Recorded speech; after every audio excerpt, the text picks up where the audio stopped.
Olá, sejam bem-vindos e bem-vindas ao Sponsors, o podcast que fala de marcas, projetos e patrocínios, um projeto da Associação Patrocínio Brasil. E hoje temos a honra de receber a Cíntia Katatinski, General Marketing Manager da DHL Brasil. Seja bem-vinda, Cíntia. Obrigada, Dalton. Obrigada pelo convite. É um prazer falar com você hoje sobre patrocínios globais, o impacto e as ações aqui no Brasil. Mas eu queria que você falasse um pouco da sua trajetória, da sua carreira, para a gente conhecer um pouco mais sobre você. Vamos lá. Eu estou praticamente há quase 17 anos na DHL. Não trabalho os 17 anos na área de marketing, eu vim de uma outra área, na área de desenvolvimento de produtos. Mas na frente de marketing, né, de todas as ações de marketing, eu estou já faz 10 anos. E uma delas, sim, são os eventos e os patrocínios. A DHL é a maior empresa de logística do mundo, então ela tem diversos patrocínios globais e muitos a gente acaba recebendo aqui no Brasil. Então, desde experiências com os patrocínios, a gente também trabalha muito em eventos segmentados e nichados de todos os portes.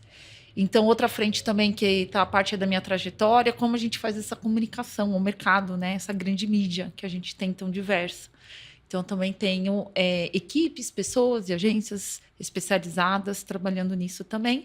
Além das nossas lojas, que quem quiser fazer um envio, seja pessoa física ou jurídica, pode contar com nossas lojas. Isso que eu queria te perguntar, como que é a história da DHL aqui no Brasil? Como é que vocês estão estruturados, posicionados no mercado de logística, entregas, que é um mercado em franco crescimento, isso? Olha só, a DHL ela foi criada, a história ela é bacana, eu vou contar.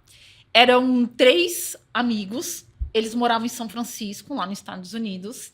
E aí eles perceberam que quando eles iam no Havaí, eles vendiam pranchas de surf muito mais caro do que São Francisco, que valia a pena. Aí eles sempre iam para lá, com uma certa frequência, para vender as pranchas de surf. Mas perceberam também que não dá para ir o tempo todo lá. Começaram a despachar. Foi daí que foi criada a DHL.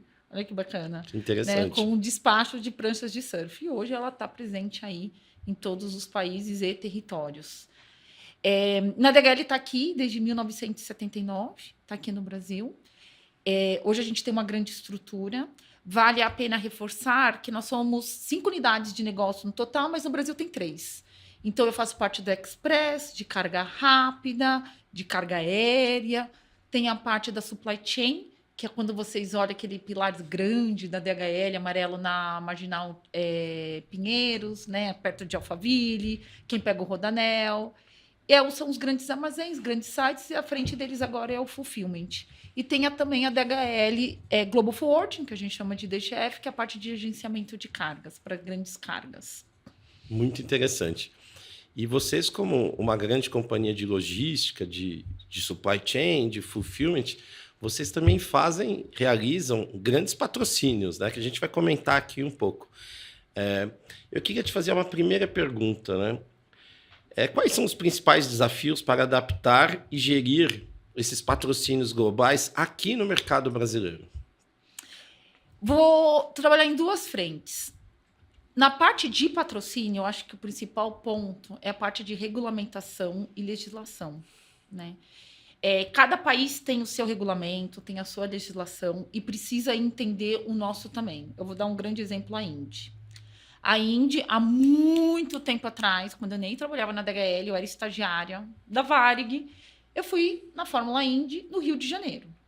Depois de um tempo passou para São Paulo, precisou fazer as suas adaptações perante a corrida e não deu, nem cidade de São Paulo, cogitou se voltar para o Rio, não conseguiu também voltar no Rio. Quando eu já estava à frente da área, né? Tiveram, vai ter em Brasília. Eu falei, impossível ter em Brasília. Foi cancelado. Então, eles tentaram algumas vezes voltarem para o Brasil e não voltaram. Então, essa parte de legislação ela é muito importante também. E também ficar atento por parte da marca às mudanças sociais, né, que a gente vive, seja social, a econômica e agora até a política no país, para saber como você posiciona o seu evento, o seu patrocínio, seja médio ou grande porte, no local certo, com as suas comunicações devidas, para você ter aí o seu maior engajamento. No ponto de vista, eu acho que nós, como marca, o meu principal ponto que eu tomo bastante cuidado é também trabalhar com a diversidade aí cultural. O Brasil é um país enorme. Então, se eu tenho uma rede social única, como que eu falo a mesma linguagem com todos os estados brasileiros? Como eu consigo ter uma comunicação atrativa para todo mundo, né? Claramente tomando seus cuidados, desde linguagem, e também ser algo mais inclusivo. Então, acho que essa diversidade é muito importante para você ter um retorno e engajamento de todos, tentar de todos assim, né? De ter o maior engajamento. Hoje em dia, é a expectativa do consumidor. Os nossos eventos, patrocínios, não estou falando de DHL como um todo, tá? O país inteiro é de um alto nível. Então, eles já estão esperando os consumidores, seja de festivais de músicas, automobilismo, qualquer outra frente, ele já está esperando um alto padrão. Então, quando você compara festivais de música, eu estava até conversando com o pessoal, né, do Rock in Rio, você compara o nível que a gente tem aqui no Brasil com lá fora, até mesmo com os Estados Unidos. O nível é muito alto. Então, eu acho que isso é muito legal. Tem a questão, acho que, do retorno de investimento. Existem os padrões, os básicos, a medir, né, a sua marca, o engajamento como um todo. Existem agências especializadas para medir ali durante o evento. E também você, como empresa, falar, poxa, o que mais eu posso acrescentar para fazer esse meu retorno de investimento? Perfeito, Cíntia. E vocês, né, como uma empresa global, vocês estão presentes em muitos países, né? Todos, 220 países e territórios. Que espetacular. Vocês, a empresa, né, devem ter diretrizes globais de patrocínio. Você já falou um pouquinho, mas eu queria perguntar especificamente, como é que você adapta essas diretrizes globais aqui para o Brasil? Você falou do Brasil é um país continental, tem várias demandas. Especificamente, se pudesse falar de uma ação que vocês adaptam aqui para a nossa cultura, uma diretriz global, como é que vocês equilibram isso? Eu vou dar alguns exemplos. Os patrocínios, a DHL está em patrocínios grandes. Patrocínios grandes eu não consigo adaptar. Então, imagina, quem sou eu, DHL Brasil, adaptar uma Fórmula 1, uma Fórmula E. Então, adaptar o patrocínio em si não tem como. Mas, dentro dos nossos contratos, é possível fazer algumas ativações, algumas ações especiais. Então, aparece uma demanda. Vamos colocar o motorhome na Fórmula 1. Não, assim, aqui no Brasil não dá. Olha Interlagos como é que é, né? Geograficamente, né? Quando você olha o chão todo irregular. Então, essas são as coisas que eu tenho que levar para a Global e falar, olha, o que você está me propondo, onde ocorre o evento, não dá para fazer. Então, vamos adaptar. Fazer de uma outra maneira, né, Cíntia? Tem que fazer de uma outra maneira. Claro. A gente nunca fala não, mas sempre tem minha palavra a mais. Então, o da Fórmula E, no ano passado, a gente teve 2 corridas. E abriram a 11ª temporada aqui no Brasil em dezembro. Eu falei, poxa, e agora? E aí veio o desafio. Vamos fazer um grande lançamento, ativação. Mas as ideias que vieram junto com a FEA, né, com a Fórmula E, eu falo, gente, não dá. Aqui no Brasil não dá. Mas mesmo assim, a gente fez um vídeo fantástico, que foi, né, não foi o piloto, claro, né? Mas foi pulando de paraquedas dentro da corrida da Fórmula E, como se fosse o troféu. E aí, quando tira, né, praticamente todo o uniforme, mostra o piloto. Muito legal isso. É legal. Então, sim, a gente tem que fazer as nossas adaptações. Como eu falei, o patrocínio em si, como a gente está falando de grandes patrocínios, são muito difíceis. Claro, em coisas médias, pequenas, dá para a gente fazer as nossas adaptações, mas principalmente é ver o quanto que a gente consegue, seja aplicar e principalmente gerar o engajamento do público, se vai ter o retorno esperado, porque fazer por fazer não dá, então é melhor não fazer. Então a gente avalia como um todo, além da execução, qual que vai ser a resposta, o retorno de sucesso daquela ação. Isso a gente faz bastante. Perfeito. Cíntia, eu queria te perguntar dos cases que você tem, principalmente da Fórmula E, que está muito ligada à sustentabilidade, à inovação. Como que a Fórmula E, o patrocínio da Fórmula E, contribui para a marca DHL? A parceria da Fórmula E, vou falar das duas frentes. A primeira, que a DHL é a parceira de logística oficial da Fórmula E. Então, nós transportamos todos os equipamentos, pneus, carros, as baterias de toda a temporada da Fórmula E. Então, para todos os países, assim como para o Brasil. Tá? Então, existe uma unidade de negócio criada para cuidar da logística, tanto da Fórmula E quanto da Fórmula 1. Mas, em relação ao valor, ao posicionamento da marca, sim, é pelo lado sustentável. Então, a DHL ela tem uma preocupação com o lado sustentável, a missão de zerar o nosso carbono até 2050. E o que é interessante? Quando a gente fala de frentes sustentáveis, antigamente a gente falava de coisas mais simples. E hoje a gente está fazendo grandes investimentos. Então, seja investimento na parte dos carros elétricos, que é onde dá o maior fit com a Fórmula E. Mas tem até o combustível sustentável da aviação, que hoje não está nem disponível no Brasil, não existe nem estudo para isso. E a DHL ela já usa esse combustível sustentável em outros países. Isso é espetacular, né? Lembrando, pessoal de casa, que a DHL é uma empresa de logística global, a maior do mundo, e tem uma frota de aviões. Então, a gente está falando de uma coisa super moderna, mas super importante, né? Que é o combustível sustentável na aviação. Na aviação. Então, a gente fala que é um céu só, um céu único. Então, independente que tenha ou não tem no Brasil, a gente já está ajudando a esse meio ambiente, a atmosfera, né? Com essa aviação sustentável. E quando a gente fala especificamente sobre o patrocínio, então tem a questão dos valores da marca, a gente trabalha bastante, que como vem tudo de avião, são 2 aviões que vêm, não são aviões próprios da DHL, mas sim são aviões, a gente fala que ele pode ser utilizado combustível sustentável. A gente fala a importância de ter carros elétricos hoje, né, pela emissão do carbono também. Então, a gente fala muito essa questão da sustentabilidade e também o quanto que, além da sustentabilidade, ela está vinculada, que eu já vou colocar no meu outro ponto, com a inovação da tecnologia. Hoje, a Fórmula E tem uma tecnologia ímpar. Então, só para você ter uma ideia, o carro da Fórmula E ele é mais rápido na sua aceleração, que atinge a velocidade máxima, ele é mais rápido que um carro da Fórmula 1. E cada vez mais eles vão investindo em inovações e tecnologia. E falando de inovação e tecnologia, o que tem a ver com a marca? A questão da rapidez, da velocidade, Sim. né? Porque a DHL, a Express, ela entrega o menor tempo possível, a gente fala. O menor tempo eu estou tentando entregar a sua remessa. Mas para que eu possa fazer isso, eu tenho que fazer, eu uso as tecnologias, a inovação, mas a qualidade, a precisão. Então, o nosso posicionamento traz todos esses valores em cima, né, do evento, que você acha a qualidade, que velocidade. A velocidade, essa parte da sustentabilidade. E a precisão. E a precisão. E outro ponto que é mais interessante, quando a gente vê a Fórmula E, principalmente, né, da minha experiência aqui no Brasil, a gente vê que é um outro público que se interessa, é um público mais jovem.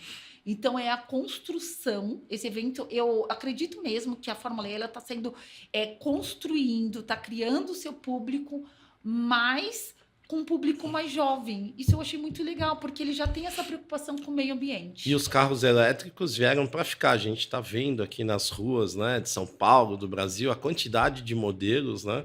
E com alta tecnologia e sustentabilidade. Um patrocínio que tem realmente tudo a ver com a marca DHL, né? E você pode ver que esses carros elétricos cada vez mais vêm com mais tecnologia. Sim. Então, provavelmente, quando a gente receber a Fórmula E no final do ano, eu vou receber com novas tecnologias para a gente promover no mercado. Eu tenho certeza. Espetacular.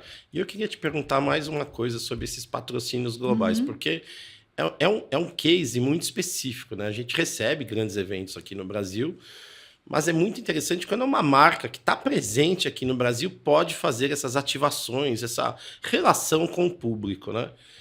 Então, o que eu queria te perguntar é assim, quais são as práticas que você considera essenciais para garantir o sucesso desses patrocínios globais aqui no Brasil? Eu coloco as principais chaves. Então, o que eu falo bastante? É a gente conhecer o mercado, né? Então, como eu falei, tinha uma época que iriam trazer a Fórmula Indy em Brasília. Pô, mas será que lá é o lugar certo? Ou porque Brasília topou fazer as adaptações? Não adianta. Quem é o patrocinador, ele precisa entender o mercado, como a gente falou, desde as legislações, entender o que é flexível ou não. Como a gente já recebe, que é a sua perguntas práticas, que está pronto, que eu não preciso fazer adaptações, a gente começa a entender o que eu posso fazer em torno do contrato global, do patrocínio. Então, das práticas, o que eu vou colocar para você? Principalmente, eu falo muito sobre hospitalidade. Como que eu posso diferenciar essa hospitalidade? Porque uma coisa é a DHL patrocina a Conebol. Uma coisa é levar os meus clientes para os jogos. Perfeito, do ingresso dá. Outra coisa é oferecer hospitalidade.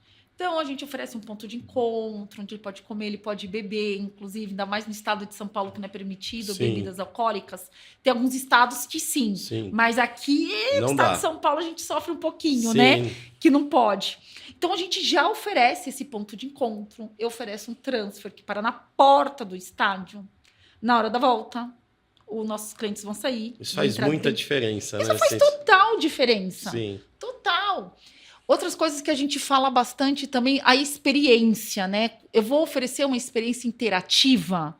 Eu tenho essa oportunidade, porque quando eu ofereço uma experiência interativa, de engajar com as pessoas, ela impacta muito mais do que eu entregar um brinde. Eu posso entregar o brinde que for, mas ela vai lembrar da experiência quando ela estava num evento. Eu dirigi um carro da Fórmula 1, por exemplo, né? Como se fosse um simulador. Eu participei, sei lá, de uma piscina com bolinhas. Isso marca muito mais do que um simples brinde. E outras coisas que eu faço muito, por exemplo, a DHL ela entrega o troféu Fast Lap, que é a corrida mais rápida.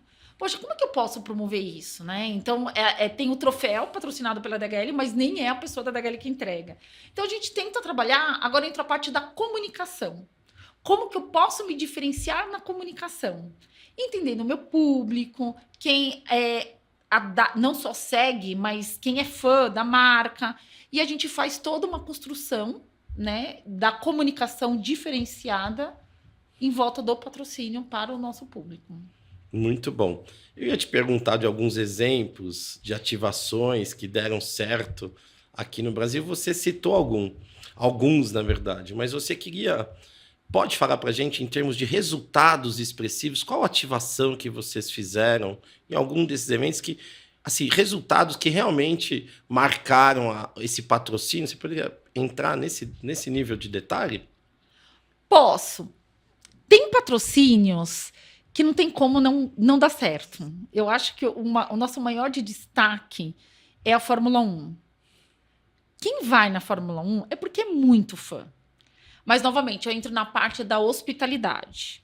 Então, eu só não dou ingresso da Fórmula 1, que é uma área VIP, que lá também vai ter toda essa hospitalidade de comida e bebida. Eu ofereço um ponto de encontro, um café da manhã, né, num hotel super top, né, rooftop, o transfer. Então, tudo isso ela acaba agregando valor. Então, tem patrocínios que a gente sabe que ele dá certo, que ele vai me trazer resultado. O outro patrocínio que a gente tenta agregar valor foi de futebol, que eu te falei, da questão da hospitalidade, como a gente consegue agregar. Mas hoje a DHL, ela quer mostrar que ela está disponível para todos. E como que a gente faz isso? Então, a gente patrocina o Rock in Rio.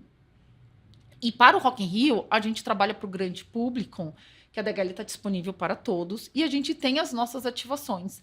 Então, no último Rock in Rio, falei, poxa, se a DHL é tão conhecida, aquela empresa gringa da Fórmula 1, que todo mundo só lembra a DHL, né? Eu vi, a DHL está na Fórmula 1, agora com filme, que também só dá a DHL, a gente levou simuladores de Fórmula 1. Mas aí foi o máximo. Vocês levaram simuladores de Fórmula 1 para o Rock in Rio? Para o Rock in Rio. Nossa, que legal isso. Esse foi o máximo. E aí foi a maior atração. Então, quem tivesse a menor volta do dia ganhava um mini carrinho que a gente tem. Então, como a DHL ela patrocina a Indy, né, a escuderia da Indy, lá dos Estados Unidos, então a gente tem esses carrinhos já autografados. Então, quem fazia a menor volta do dia ganhava o carrinho. Mas é um carrinho lindo, de colocar mesmo na prateleira desse tamanho, enfim. Então, isso daí, como eu falei, engajou muito mais com os nossos clientes e ele vai lembrar da DHL por causa dessa experiência interativa. Então, isso eu calculo que foi um dos melhores resultados que a gente trouxe em público geral. E vocês têm uma estratégia muito bacana, que a DHL é uma marca consolidada globalmente, tudo isso, mas vocês trabalham muito patrocínios para esse público mais jovem na Fórmula E e no próprio Rock in Rio. Como é que é essa estratégia de... Porque está tudo ligado também ao e-commerce, a compras, toda essa parte de logística. Como é que é essa estratégia? É uma estratégia global adaptada aqui no Brasil quando você tem esses patrocínios ocorrendo aqui? Esse é um bom ponto. O que a gente tenta, primeira coisa, é entender quem é o público desses patrocínios. Quando a gente entende o público desse patrocínio, eu tenho que adaptar todinha a minha comunicação. E a minha comunicação, seja ela interna para clientes, que eu vou convidar para o evento, ou quem exatamente eu preciso convidar no evento, se é um público mais jovem ou não. Assim como a minha comunicação para o mercado, para a mídia, para os jornalistas. Hoje em dia, até para os jornalistas eu preciso fazer uma análise. Quem é o meu jornalista? Algo que vai passar a mensagem-chave? Ou apenas simplesmente falar, DHL é patrocinadora de tal evento e acabou. Então, eu acredito que a gente entender, principalmente, a gente já sabe dessa diversidade, entender qual é a linguagem única para eu atingir, alcançar de uma forma única todos, e quem é, né, que tem o maior engajamento, gosta do patrocínio, quando eu faço toda essa adaptação, aí eu vejo que deu certo.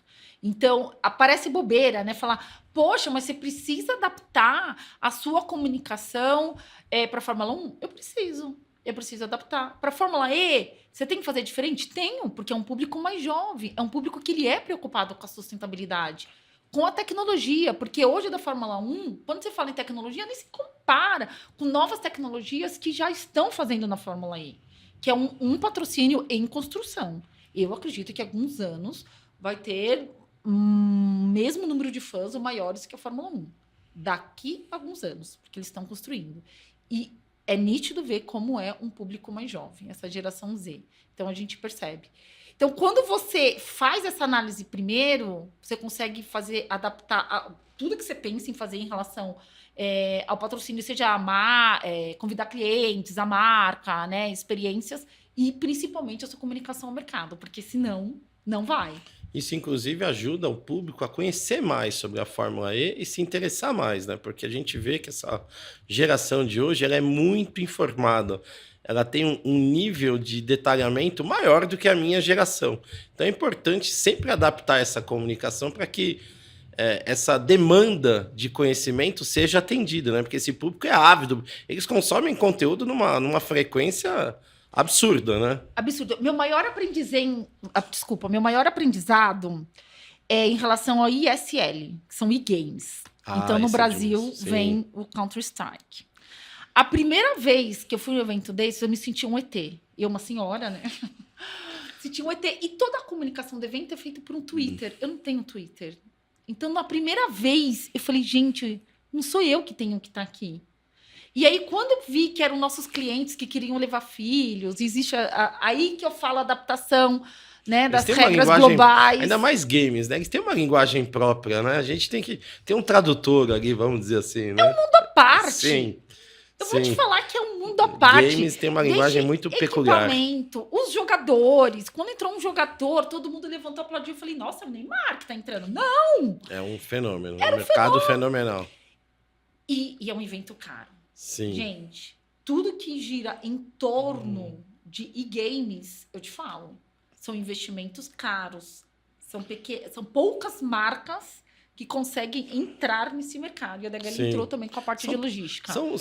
É um mercado que tem muitos fãs, né? A gente acompanha como patrocínio no Brasil. Inclusive, fazendo um parênteses aqui, esse projeto da DHL com a ISL ganhou um prêmio patrocínio no Brasil, né? Porque foi espetacular, realmente. Ganhou, mas aí, o primeiro ano, vou te falar que foi nada de resultado.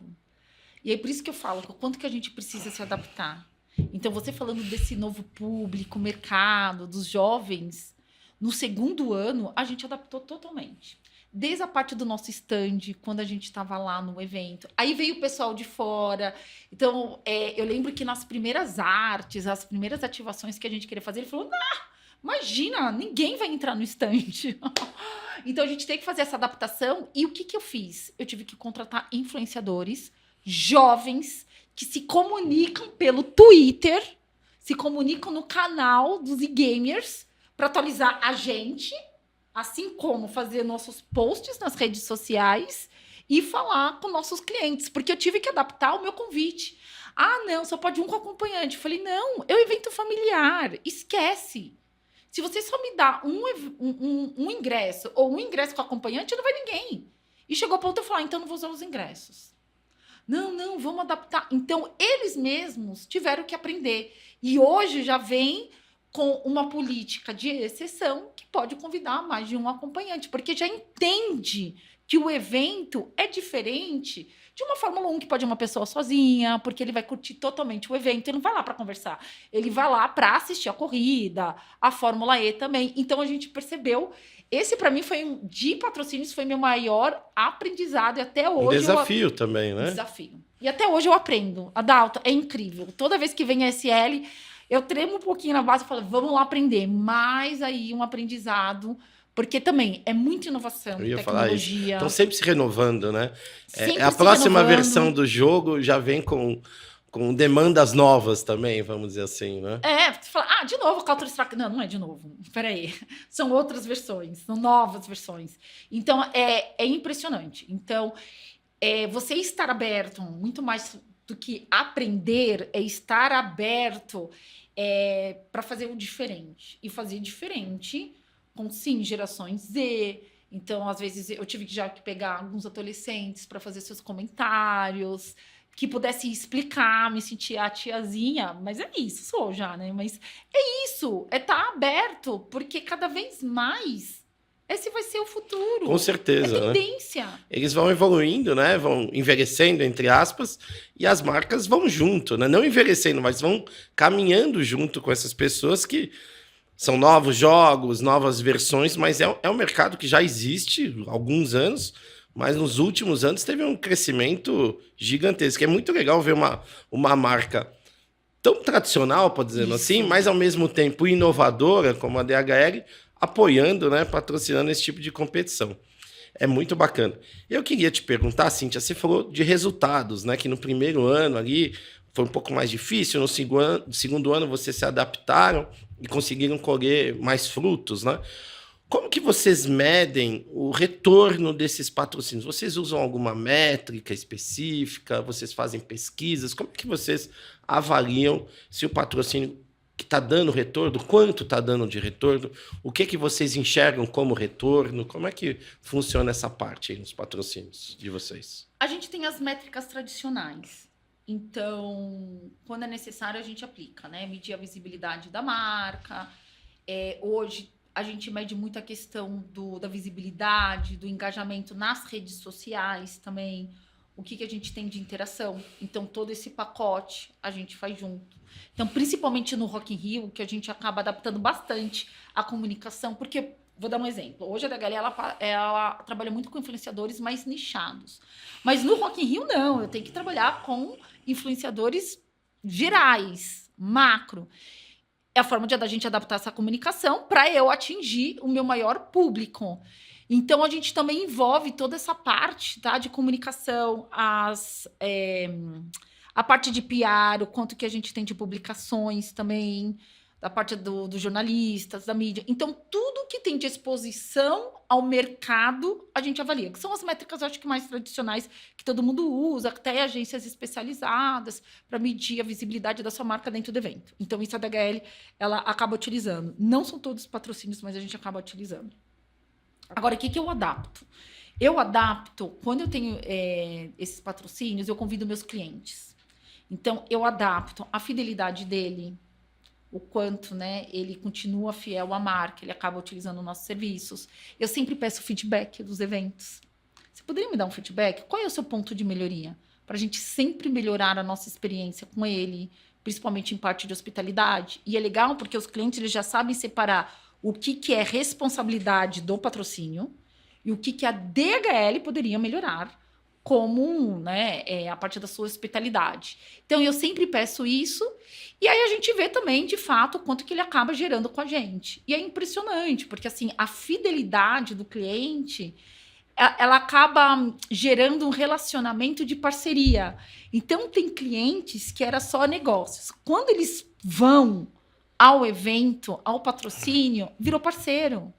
Porque é o momento que a gente acaba conversando, não só de negócio, mas de tudo. Então, hoje a gente tem vários grandes clientes que são grandes parceiros. E isso acaba ajudando também, que é um lado imensurável, mas é o lado de relacionamento. E a gente vê com vários eventos nossos, vários patrocínios. Vários. Que legal. Na Patrocínio Brasil, na associação, a gente fala um pouco assim também. A gente fala, primeiro a gente fica amigo, depois a gente faz negócio, que é uma coisa até do mercado americano também. Eu queria perguntar para você sobre boas práticas em patrocínio. Se você pode compartilhar um exemplo de qual aplicação, de qual patrocínio de vocês, que vocês aplicaram boas práticas e que geraram resultados expressivos para vocês. Adalto, um patrocínio que me surpreendeu muito é o Rock in Rio. O Rock in Rio, quando você assina um contrato, a gente recebe o manual, né, do usuário. É uma bíblia, é uma coisa enorme. E lá é muito cheio de processos e regras. Então, a primeira vez me impactou bastante, mas eu vi que essas regras, elas se tornam boas práticas. E quando eu falo de boas práticas, inclui praticamente o todo, inclui todo mundo. Então, tem desde a parte da sustentabilidade, a nossa responsabilidade, que não pode gerar lixo. Então, como a gente vai descartar, o que a gente vai entregar. Você nunca vai ver um papel sendo entregue lá porque gera lixo. Não vai.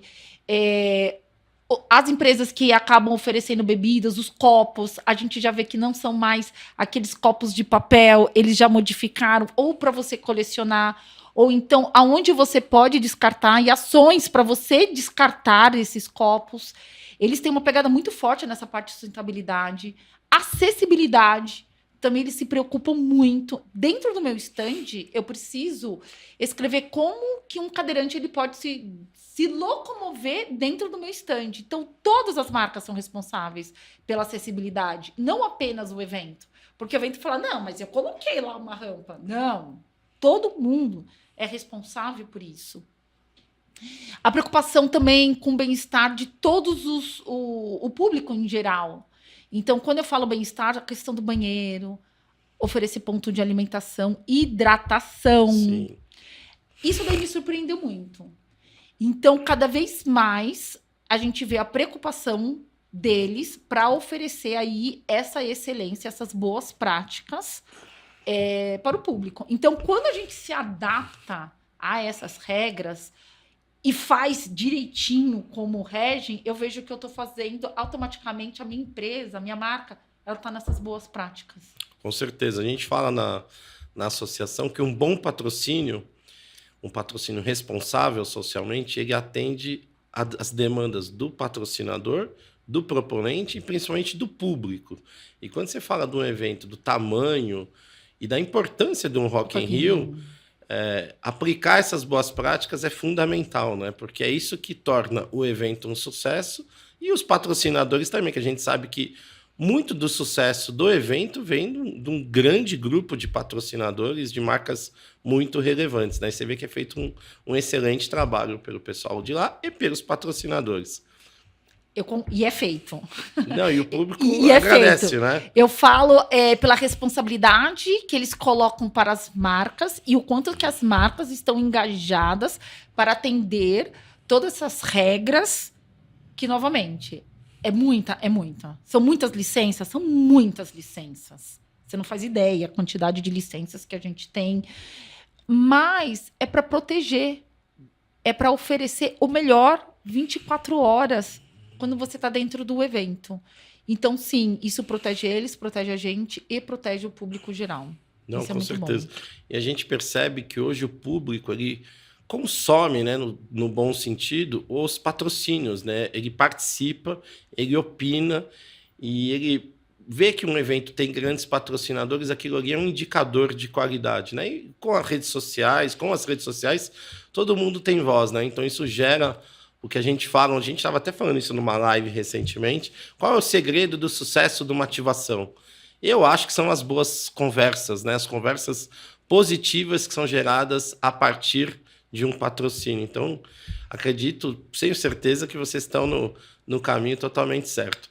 A gente está chegando ao final da nossa entrevista aqui com a Cíntia, e a gente sempre faz essas duas perguntas para profissionais experientes. A gente sempre recebe grandes profissionais aqui do setor de patrocínios, de marca, de marketing, que são os conselhos, né?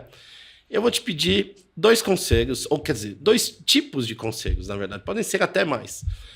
Que conselho você daria para empresas que gerem patrocínios globais, assim como você, e precisam adaptá-las ao contexto brasileiro?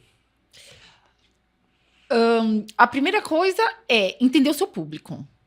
Se você entender quem é o público daquele evento e fazer todo o trabalho em volta com as suas adaptações necessárias, isso daí é uma chave de sucesso. Lembra que eu te falei da USL?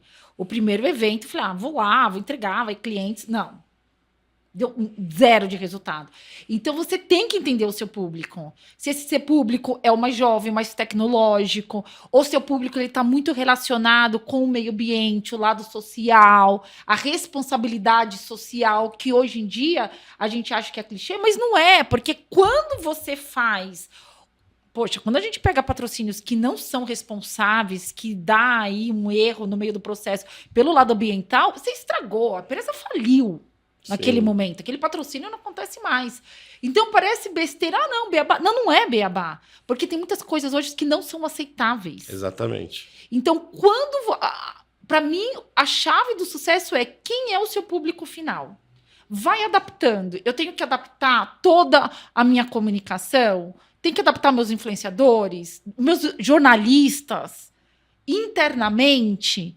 O que mais que eu preciso adaptar? Veja o projeto como um todo, mas o principal ponto, quem é o seu público final? Entender a demanda desse público e o que eles aprofundar querem. Exatamente, o que eles querem, né? O que eles querem. E o mais importante, né, como segundo ponto, o que você quer, você como marca? Isso é importantíssimo também. O que você quer gerar resultado, mas que resultado? É só visibilidade da marca? O branding? Né, o conhecimento da marca, você tem uma frente. Não, eu quero gerar vendas. Você vai ter uma outra venda. Uma outra frente. Eu quero, na verdade, gerar negócios. Mas não necessariamente o faturamento ali na hora. É outra frente. Sim. Então, a marca, ela tem que saber o que ela quer naquele evento. Onde ela quer chegar, né? Patrocínio, exatamente. Porque fazer por fazer...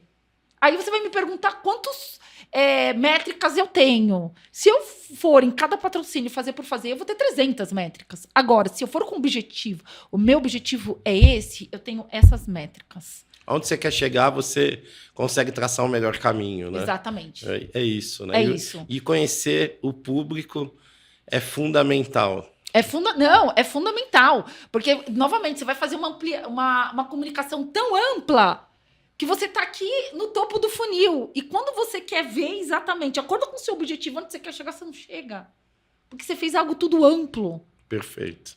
A gente falou disso também na live, que é importante você conhecer o público e o que você quer naquele evento, né? Porque os eventos, cada vez mais, você citou muito bem da Fórmula 1 e da Fórmula E, são comunidades, são grupos de pessoas com interesses comuns, né? Então é importante você aprofundar esse conhecimento, não ficar só no normal, né? No tradicional.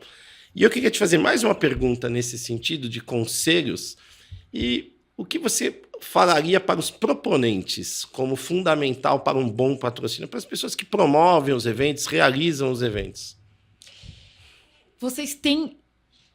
Eu entendo que existe o seu pacote principal, né? O que você precisa fazer. Mas entender as necessidades locais, regionalizar-se, algumas vezes é importante. Sim. E é necessário. A gente está falando de eventos globais, né? Eventos globais. Então, tem gente... Eu sei que tem patrocínios que vêm as is. E vai ser assim em qualquer lugar do mundo. As is. E tem grandes eventos que se adaptam. Um grande evento que é um caso de sucesso para mim, eu falo evento, mas é o patrocínio, é a Fórmula 1. A Fórmula 1 está há anos no Brasil. Sim, A gente 50 anos, né? A gente está há 20 anos de parceria. Eles tiveram que se adaptar muito. Sim. Hoje é um caso de sucesso. Em qualquer lugar do autódromo que você vai, é um caso de sucesso. Mas para isso, eles tiveram que aprender. É um aprendizado. E com certeza eles se adaptam de acordo agora com Interlagos para oferecer a melhor experiência. Então, o meu pedido, quando eu vejo muita coisa vindo de fora, vamos incluir o Brasil, a DHL vai ter lá pela primeira vez. Vamos entender o mercado? Você está aberto para ter algumas negociações e regionalizar-se novamente, para você ter um melhor resultado. Então, essa é o que eu falaria para os grandes proponentes, seria isso. É um evento global, mas podemos dizer que tem que ter um tempero local.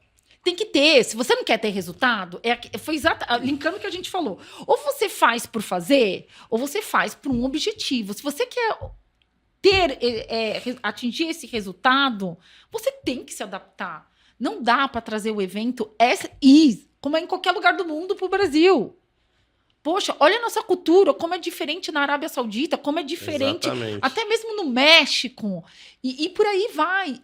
É necessário fazer, claro, a gente está falando de eventos grandes, pequenas adaptações, sim, mas são necessários. Fazem toda a diferença. Faz toda a diferença. E hoje eu vejo a Fórmula 1, o que era antes, que eu ia há 10 anos atrás, sim, e o que é hoje. Mudou muito. Mudou muito. Positivamente, né? Claro. E mesmo assim, a gente fazendo esse comentário, o Brasil não tendo grandes resultados na pista. Você vê que a Fórmula 1 é um sucesso e ela está cada vez mais focada na regionalidade aqui do Brasil, com artistas brasileiros, com ações ali que você vê que agradam um público brasileiro, que, como você colocou muito bem, é muito exigente e entende muito de evento, né?